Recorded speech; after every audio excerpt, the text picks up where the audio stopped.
It's a new year, it's 2026, and I know that everyone is excited to start the year. Most of us, if not everyone, we do tend to start the year on a very high note, which is very, very good. Of course, it's a new year. We must have our New Year's resolutions or even our goals set for the year. So I'm not here to talk about New Year's resolutions or my goals that are set for 2026. Instead, I am here to give you my reflection of 2025 and also some of the lessons that I'm taking with me into 2026. Now catching feelings, baby.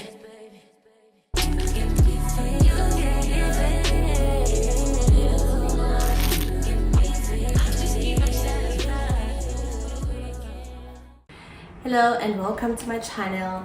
If you are new here, my name is Teresa Lipiani. Please hit the subscribe button for more content. To my returning subscribers, thank you so much guys for the support. Thank you for watching my videos. I see you. And yeah, like I did say, the channel is growing, although the growth is gradual. However, I'm very excited and very happy for the support that you guys give me. Before I actually get into today's business, I think it would be fair to properly and formally reintroduce myself. Since it's the new year and I'm shooting today, we're doing a sit down, as you can see, and I'm sure you can see that even my background is quite different. So let me first introduce myself. My full name is Nzwaki Teresa Lipiani, but I call myself Tessa. And just to give you a background story of how I got to call myself Tessa. So since I was little, my mom has always taught me to use my English name.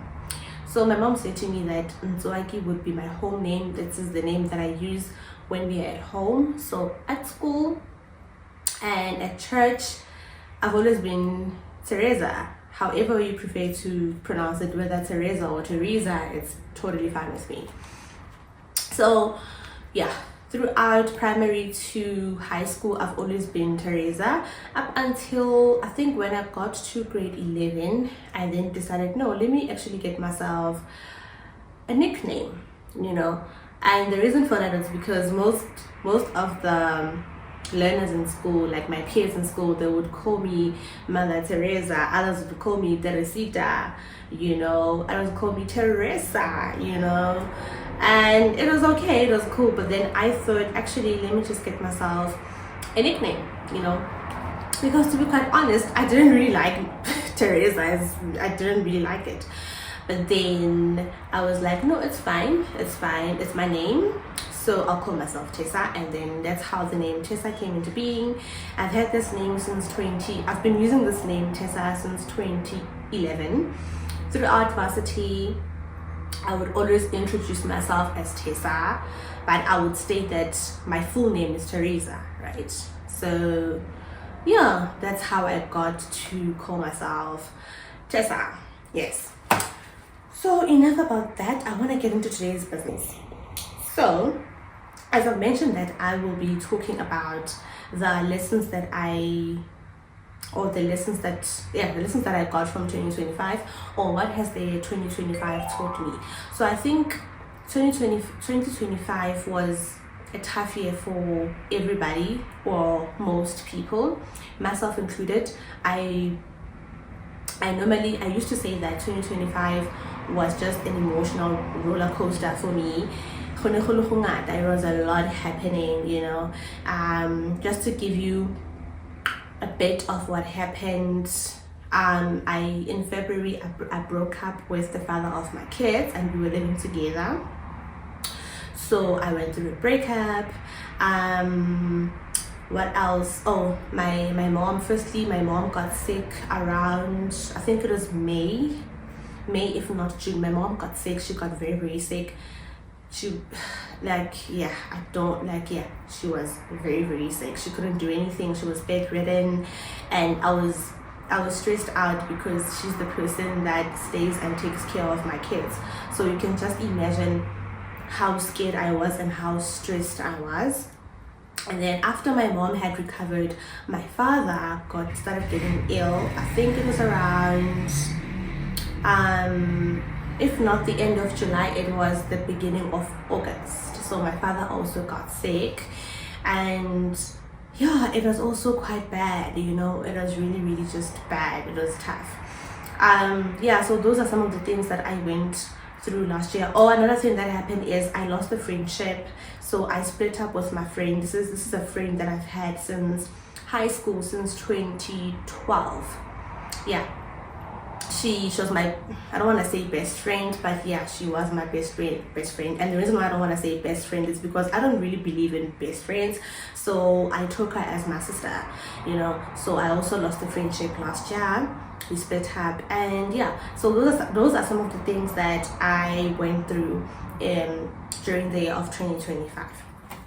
So with that being said, I decided to write down some of the lessons that I got from the year 2025.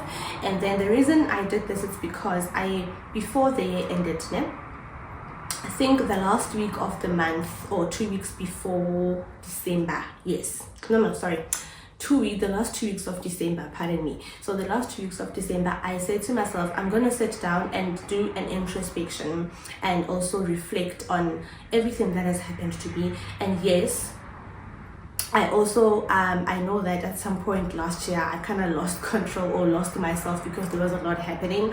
So I said I'm gonna look back and do an introspection, find out, like, just as I'm reflecting, you know, note down the things that I did as well that could have affected people negatively or contributed to, for example, the loss of the friendship that I had, right? Yes. So I sat down and I thought to myself, I looked at everything, I looked at myself, and I was talking to myself. And you know, that was actually good because I felt like it honestly felt like the weight was kind of off my shoulders, you know, because I felt so heavy and I felt so sad most of the time last year. I don't think that it was quite visible on my videos because I was constantly busy when I vlog, right? But and I know that in person, speaking to some of my friends about things, they know what I was going through. They know how hard it was for me. They saw me cry, you know, they saw me go through the most. So then this is why I was like, okay, let me just look back, reflect, and make sure that when I end the year 2025, I'm letting go, you know, I'm letting go of everything that has hurt me. You know, I'm not forgetting, no, but I'm letting go of everything that has hurt me so that I can start the new year on a clean slate, because I don't want to bring the mood and the energy from last year into the new year, because I'm a big believer of what you put out into the universe, it comes back to you, you know.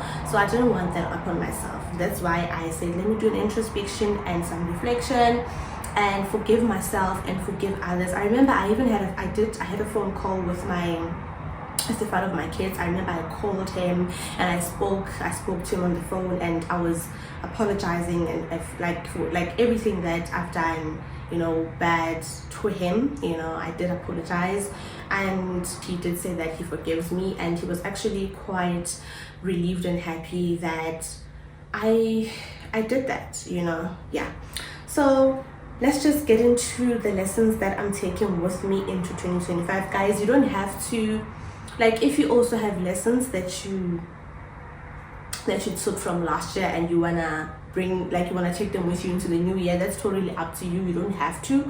This is me, and I feel like this is going to work for me. So I'm just sharing this with you in case maybe you feel that you wanna reflect, you wanna look back and sort out some things, and yeah, start this new year on a clean slate, or maybe just on a different note, but like maybe as a different person, if I can put it like that, right? So the first thing that 2025 has taught me, like, guys, I believe in God. I believe in God. I trust in God. I'm a believer. You know, I think I've said this, that I believe in God, and I also acknowledge and believe in my ancestors, right? So because of everything that was going on last year, the first thing that last year taught me was to trust in God and to be patient with Him. So, you know, when everything is not going well, when everything is just a mess, you know, everything, it feels like it's a dark tunnel. like you know, it's easy for you to lose hope. It's easy for you to even be lost. It's easy for you to even forget about God. Like, it's easy for you to even say that God doesn't exist, you know. I remember, yes, I kept on praying, especially when my mom was sick and my dad as well. I kept praying. I kept praying to say that, God, what's going on? Please show yourself. Please heal my parents. You know how much I need them. But then I also realized that at some point I stopped praying because it was a lot that was happening in my life. I also felt like I didn't know myself anymore. And therefore, because I didn't know who I was, I felt like I don't even have a connection with God, and I don't even have a connection with my ancestors. So I stopped praying, you know. I couldn't even pray because I was like, what is happening right now? But I remember I had a conversation with my friend over WhatsApp. And as we were talking and talking, I think somehow he realized, or maybe God is the one that sent him to me.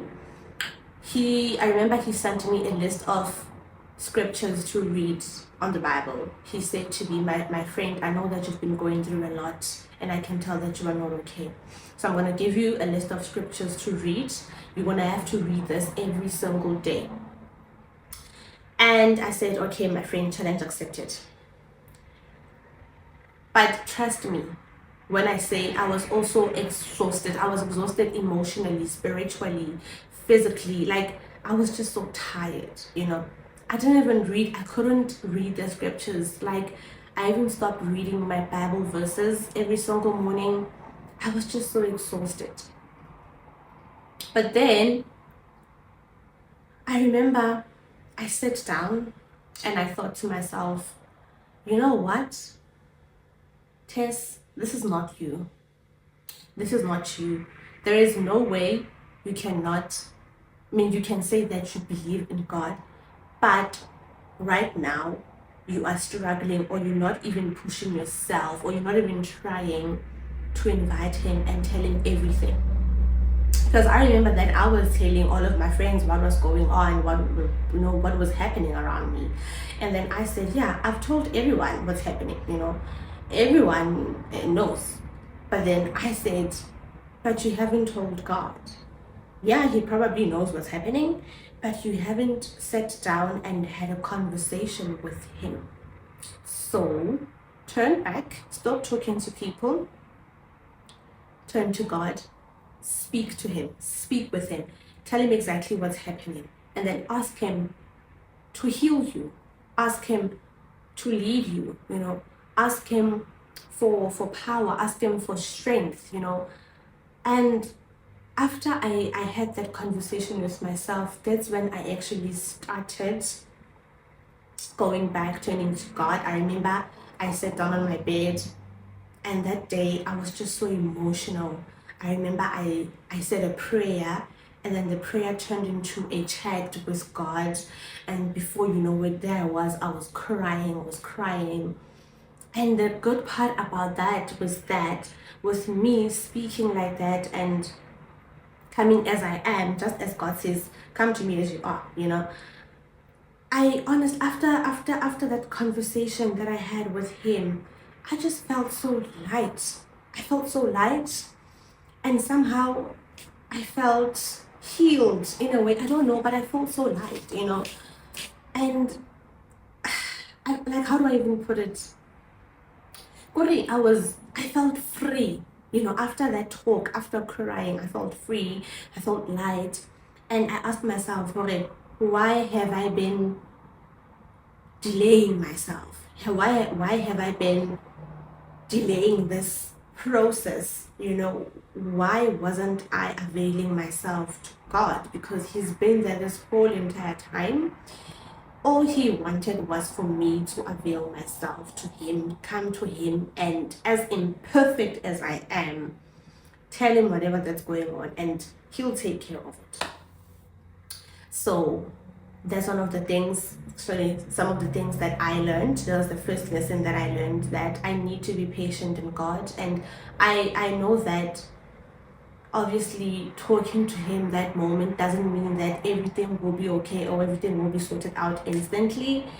but it requires patience. You need to trust him enough and be patient enough with him and believe that everything will work out and everything will be okay.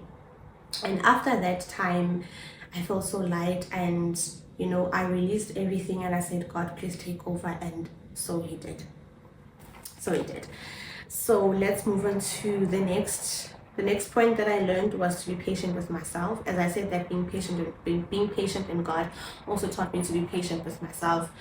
I noticed that I was also not being patient with myself. I was rushing. I wanted everything. Like, I just wanted to be okay quickly. And sometimes I didn't want to just listen to myself, what my body had to say or what my thoughts had to say. I was just ignoring everything, and I was like, that's not it, that's not right. I do matter. What I'm feeling, what I'm thinking matters and is valid. So just calm down, be patient with yourself, allow yourself to go through whatever, and you'll come back stronger. It's okay.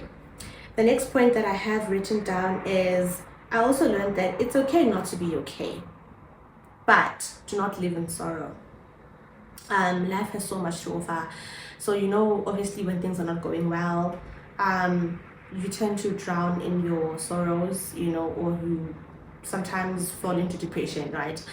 And it's so hard for you to pull yourself up or out of that hole, But then, as I was going through everything, and as I'm saying, going back to God, because I started praying, it was easy for me to tell myself that you have to stop living in sorrow. Life has so much to offer.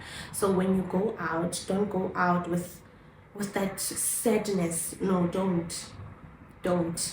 Just leave it at home or shove it in the cupboard somewhere, but just don't show up sad, don't show up depressed, just don't. And I'm not saying fake it, no, but I'm just saying that tell yourself that yes, this is what I'm going through, but this is not my future. This does not define me. This is temporary, It's a temporary solution, and it will get better, and I will be fine. And another point that I've written down was to be kind to myself. So this also goes with being patient with myself. So I also learned to be kind with myself. I remember there was a point where I looked myself in the mirror and I was like, who is this person? I don't know you. I don't recognize you. I was constantly tired and I was not okay. But then I went back to thinking, okay, what makes me happy? What is it that gets my mood lighter? And yeah, I love listening to music for a start, and music makes me go through my emotions, and it also gets me happy. There's certain things, certain sounds that I listen to for different moods. And so I went back to that, and while doing that, going back to being patient with myself, I taught myself to be kind to myself, that the world can get uglier, so you don't have to be hard on yourself, because the world can be so much harder on you, and right now you need to be okay so that you can face the world. So I thought, what, just take it easy, you will be fine. Just be kind to yourself, show up, and when you do show up. Yeah. And then 2025 has also showed me that what doesn't kill you makes you strong. I mean, come on, I'm still standing, right? And there's a song also by Kelly Clarkson, what doesn't kill you makes you stronger. That song, right? So, when you're going through things, you will remember, or you will think of so many quotes, that you've heard before, and they will all make sense at that particular moment in time.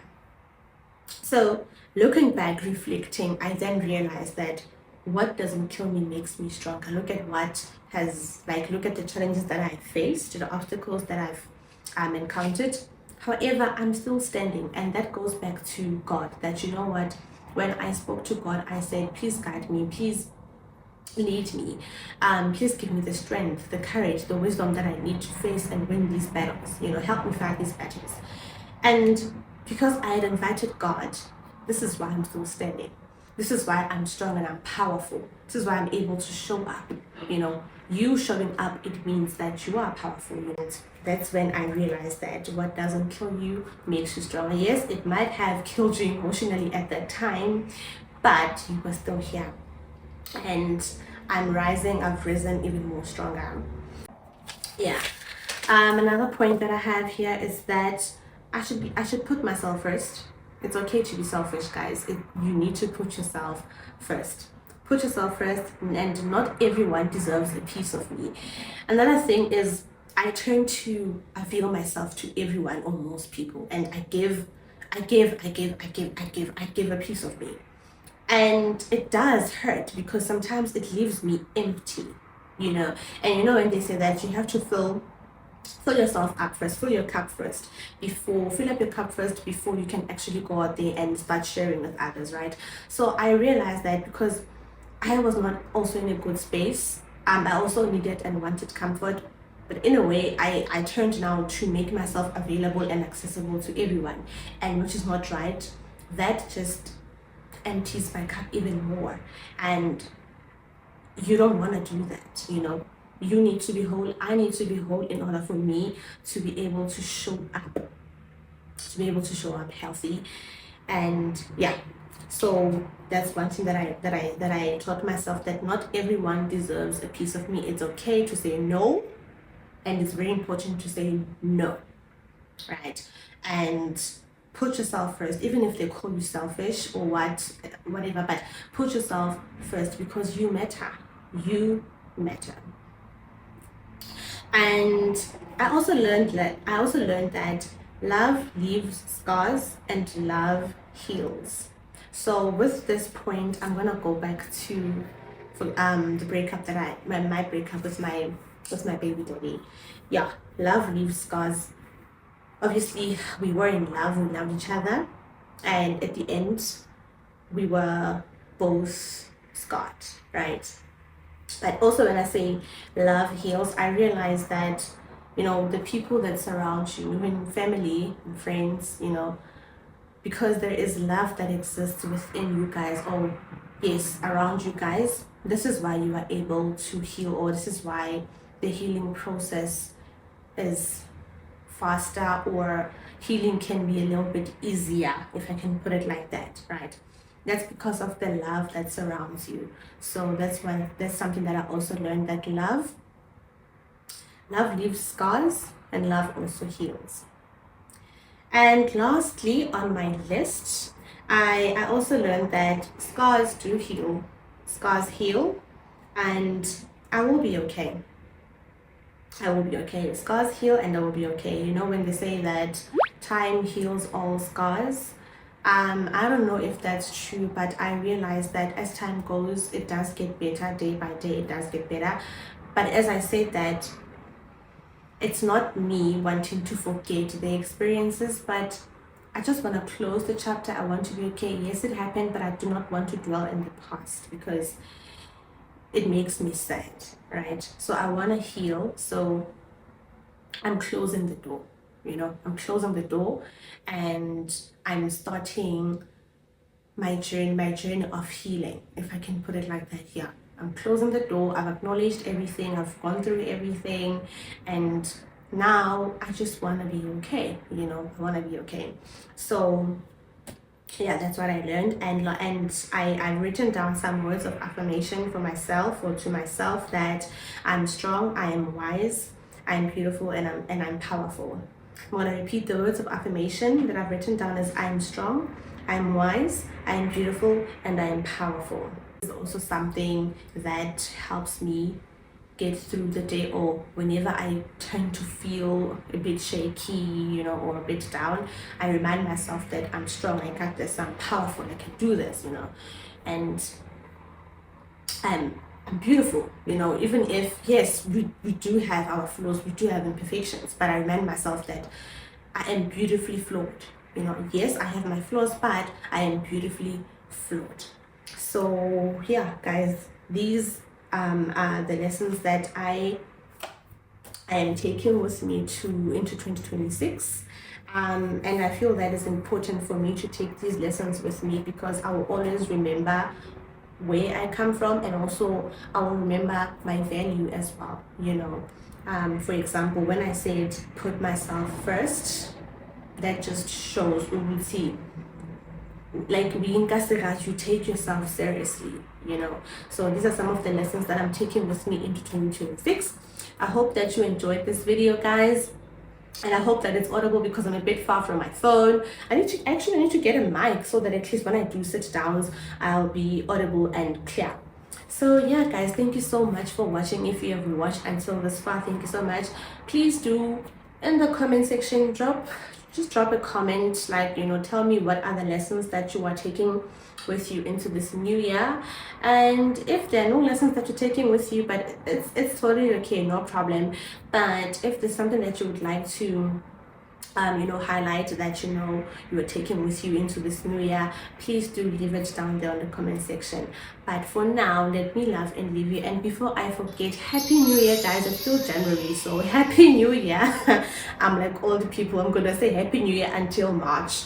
So happy new year, and yeah, I wish you all the best for 2026. Thank you for watching. Bye.